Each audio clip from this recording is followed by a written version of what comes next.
Bienvenidos a nuestro capítulo de hoy, alelopatías y principios ecológicos del maíz, frijol y yuca, con mi compañera Fátima. Hola Talía, es un placer estar en nuestro nuevo episodio contigo. Entonces vamos a ver lo que vamos a ver el día de hoy. Entonces en la primera parte vamos a ver lo que es la alelopatía, por qué se libera, las vías, los usos, el carácter, la naturaleza química, compuestos químicos, principios ecológicos, que este será en la segunda parte. También tenemos los objetivos, la importancia de la asociación, aspectos importantes, siembras en otros países. También tocaremos un poco de historia, siembra en Colombia, alelopatías, maíz, frijol y yuca, las enfermedades y conclusiones. Entonces, empezando, tenemos los objetivos. Primero será conceptualizar a ustedes, nuestros espectadores, sobre la alelopatía, conceptualizar también sobre la asociación del frijol, maíz y la yuca y establecer la relación entre estos dos temas y cómo es importante entender esta relación. Entonces, primero empezaremos. Talía, ¿qué es la alelopatía?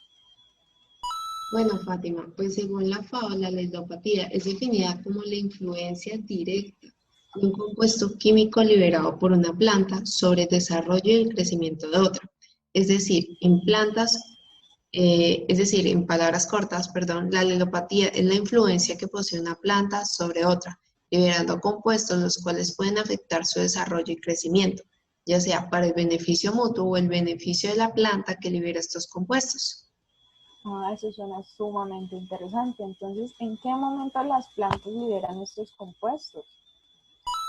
Bueno, Fátima, pues es un hecho conocido que las sustancias alelopáticas son inducidas por el estrés ambiental. Ah, entonces, estos compuestos alelopáticos, ¿por qué medio se liberan? Bueno, para responder a tu pregunta, pues los compuestos alelopáticos pueden ser liberados de las plantas al ambiente a través de exudación de raíces, lixiviación, volatilización, descomposición de los residuos de las plantas en el suelo, como se puede observar en la imagen. Además de eso, hay que tener en cuenta que las plantas con propiedades alelopáticas liberan o exudan a través de sus raíces, hojas o flores, fragancias y esencias que contienen los citados compuestos alelopáticos. Ya con eso he respondido a tu pregunta, pero pues adicional te quiero dar esta anotación que las sustancias alelopáticas pueden tener efectos atrayentes o repelentes, inhibidores o estimulantes sobre otras plantas, insectos o organismos como bacterias o hongos. Eso suena muy interesante. Entonces, según lo que dices, hay varios tipos de alelopatía. ¿Tú me podrías decir cuáles son y cómo podrían ser sus usos? Sí, Fátima, pero pues para responder a esto debemos de tener muy claro el concepto total de la alelopatía. Entonces, la alelopatía es un fenómeno biológico por el cual una planta produce determinados compuestos que generan una influencia en los organismos a su alrededor. Podríamos diferenciar tres tipos de alelopatías aplicables para una buena asociación de plantas. Están las plantas acompañantes, las plantas repelentes y los cultivos trampa. Entonces, en las plantas acompañantes, este tipo de plantas proporcionan un beneficio mutuo con otras plantas. Esta asociación positiva puede influir desde la germinación de la semilla, el crecimiento y el desarrollo de la planta, hasta el sabor y el aroma final de los vegetales obtenidos. Un ejemplo claro es la ortiga, sembrada cerca de plantas aromáticas para aumentar su calidad aromática. Otro ejemplo de cultivo principal son los ajos y con plantas acompañantes como las cebollas, fresas, lechugas y tomates. También está el apio con plantas acompañantes como col, judías, puerros y tomates, entre otras. También están las plantas repelentes. Las plantas repelentes son plantas que producen metabolitos que mantienen alejados a los insectos de otras plagas y otras plagas. Hay plantas que solo repelen un tipo de especie de insecto y hay otras que pueden proteger el cultivo principal de diferentes plagas. Un ejemplo es la albahaca. Esta repele araña roja, mosca blanca y pulgones. También se puede encontrar la caléndula que repele mosca blanca y nemátodos, entre otras diferentes plantas.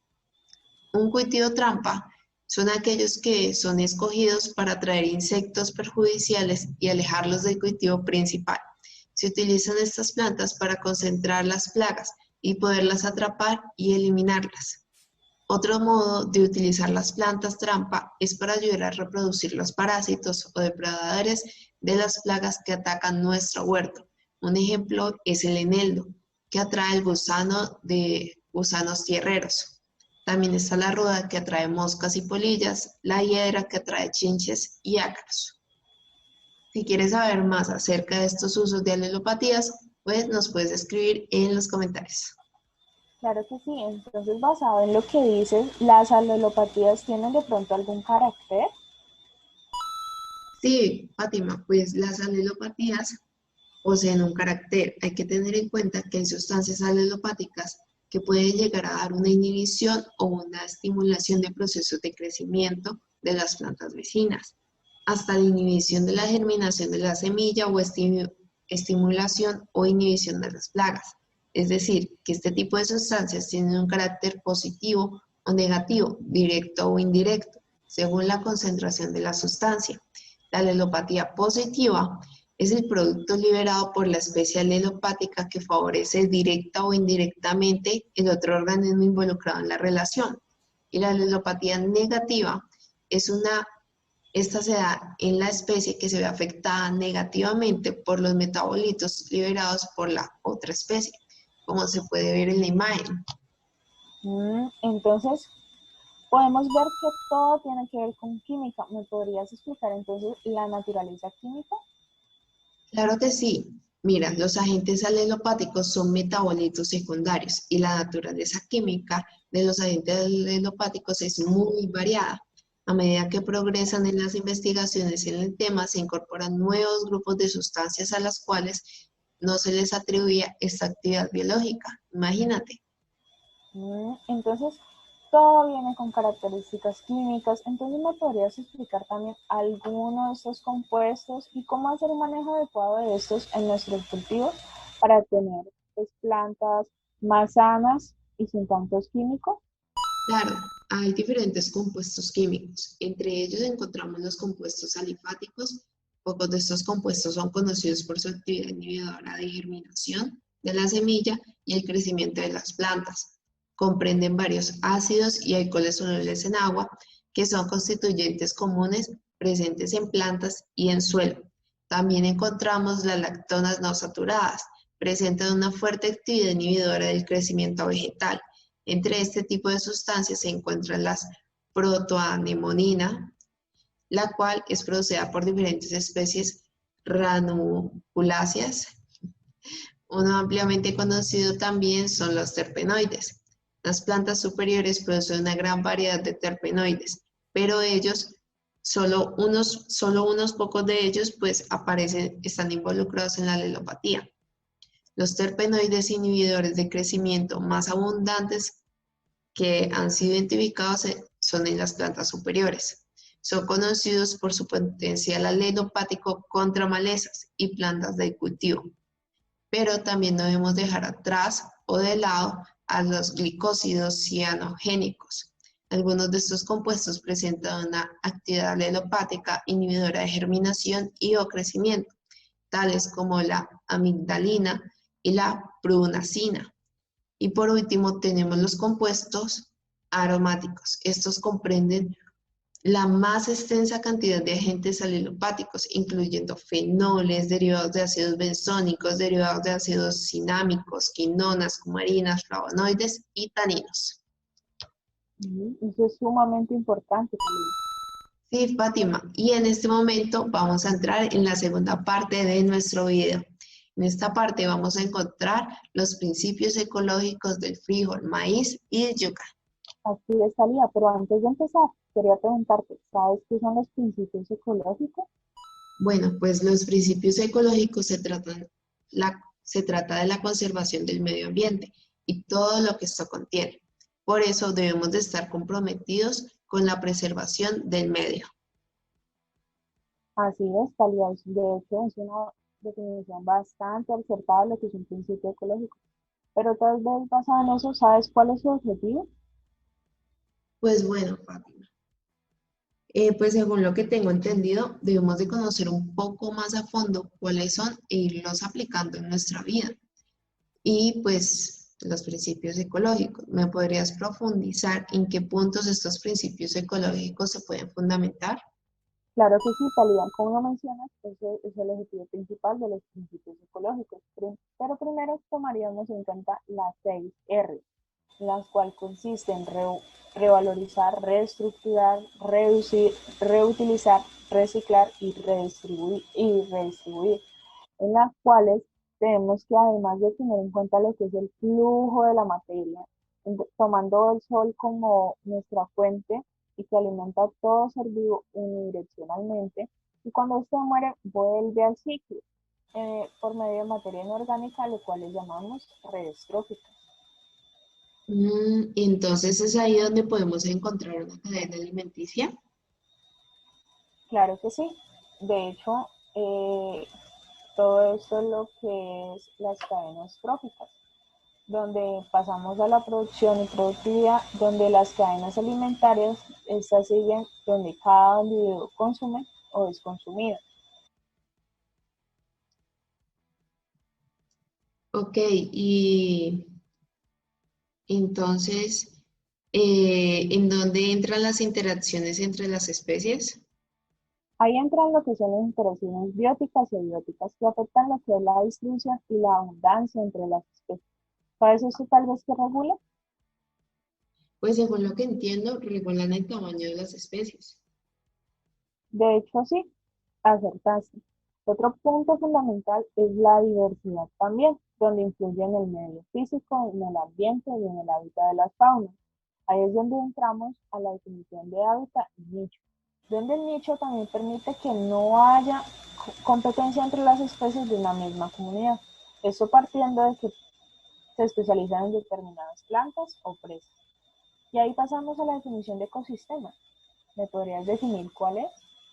Claro, ecosistema es la unidad donde hay organismos interdependientes que comparten un mismo hábitat y suelen formarse una serie de cadenas, como las vistas anteriormente, donde podemos ver interdependencia de los organismos dentro de un sistema. Bueno, dentro de este sistema. Pero pues siguiendo con el tema, ¿por qué es importante la asociación de estos cultivos de frijol, yuca y maíz? Verás, eso te lo puedo responder de una manera muy sencilla. La importancia nace porque se han hecho estudios y se ha presentado un mayor éxito en la producción asociada de la yuca con el maíz y el frijol.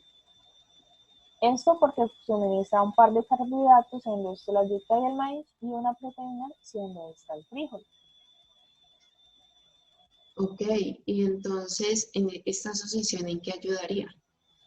Verás, influyen dos factores principales, como lo vemos aquí, que es la utilización de esta práctica para ayudar a solventar dificultades en la producción de los pequeños huertos familiares, permitiendo pues un uso más eficiente de la tierra y de los recursos que se disponga, reduciendo tiempo en riesgos, de pérdidas ocasionadas por plagas, enfermedades y otros factores como la escasez de agua, que es algo muy común. También ayuda a la utilización de la mano de obra disponible, mejorando al mismo tiempo las condiciones alimentarias de nuestro pequeño agricultor.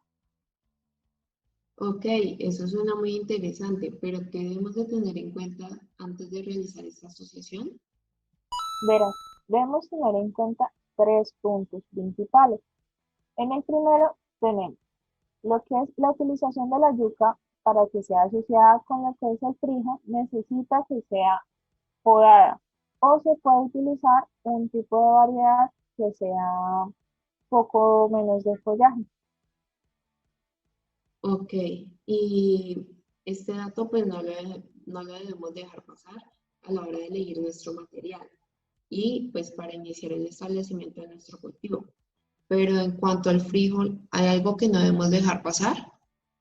Claro que sí. De hecho, tenemos que hay dos tipos de frijol, trepador y arbustivo. En cuanto al frijol trepador, tenemos que al intercalar con ese se encuentran algunas desventajas, cómo es la necesidad de soportes. También requieren suelos más fértiles y obviamente el tiempo de maduración es más largo comparado al arbustivo. Pero hay unas ventajas que por eso se suele usar, que es un mayor rendimiento. También es un poco más estable que los materiales arbustivos y tolera mejor las enfermedades de follaje. Y dado desde que tienen un ciclo más largo, esto permite recuperarse de problemas fitosanitarios. Vaya, eso es muy interesante, Fátima. Lo de las enfermedades en cuanto a su follaje. Pero, ¿y entonces qué sucede con el maíz? Verás, en cuanto al maíz, este se siembra al mismo tiempo que la yuca y este se tiende a reducir un poco su rendimiento, pero una vez cosechadas las mazorcas, una ventaja que tiene es que se deja el tallo de maíz en el campo, el cual servirá conjuntamente con la yuca para soportar el cultivo intercalado. Vaya, pues muy interesante todo eso. Pero pues me queda algo con intriga, ¿sabes? Aparte de Colombia, ¿hay registro en otros países acerca de este tipo de siembra? Claro que sí, de hecho te tengo tres datos principales. Uno de los más curiosos es el caso de Ruanda, que está en África, donde pequeños parceleros han obtenido hasta 1.700 kilogramos por hectárea del grano utilizando un tipo de material trepador asociado con la yuca y el maíz.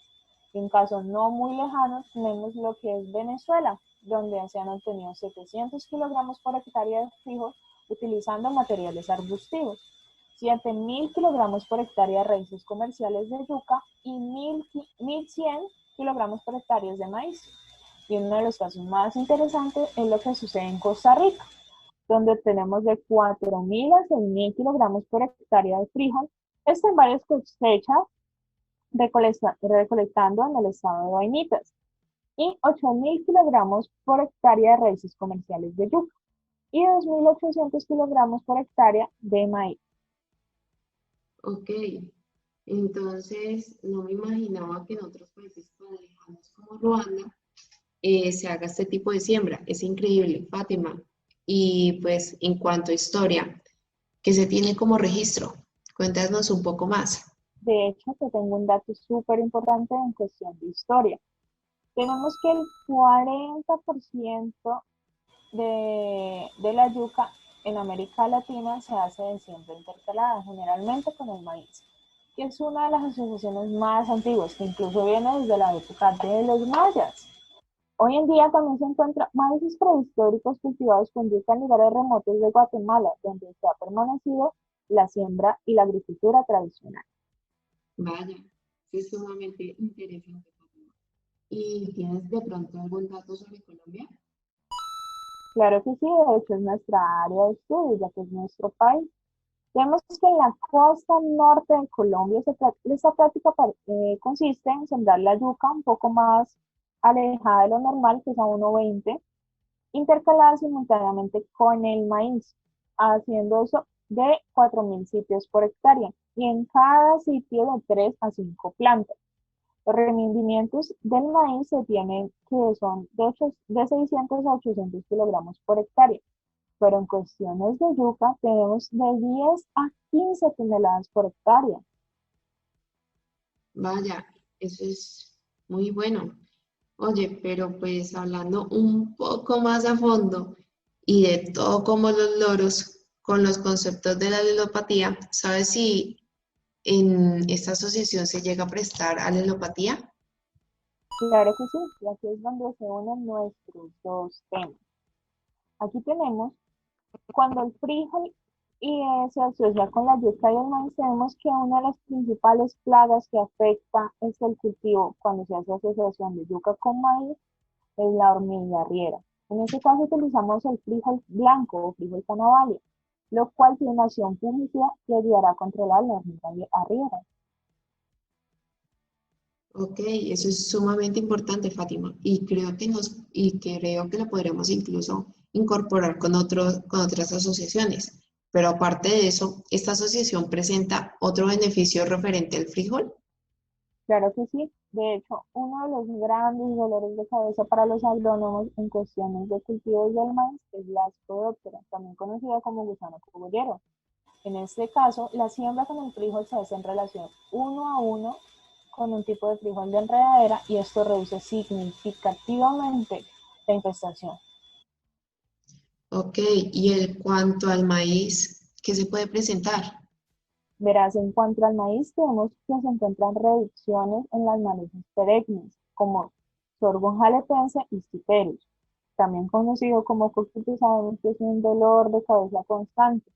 Tenemos que principalmente en un radio de 50 centímetros alrededor de la planta, este tiende a reducir la masa seca total de las malezas, debido a la acción alelopática de la inhibición de sus oxidadores radicales. Vaya, pues me sorprende bastante, Fátima. De hecho, ahora pues que mencionas acerca de la inhibición de malezas y de plagas, ¿esta asociación también puede bajar alguna enfermedad? De hecho, claro que sí. Una de las enfermedades muy limitantes en el cultivo de yuca es la pudrición bacteriana, que llegan a tener hasta pérdidas del 100%. Esto es ocasionado por Xanthomonas manobotis. Lo que hace es ingresa a los pedros por los estomas y por las heridas de la epidermis.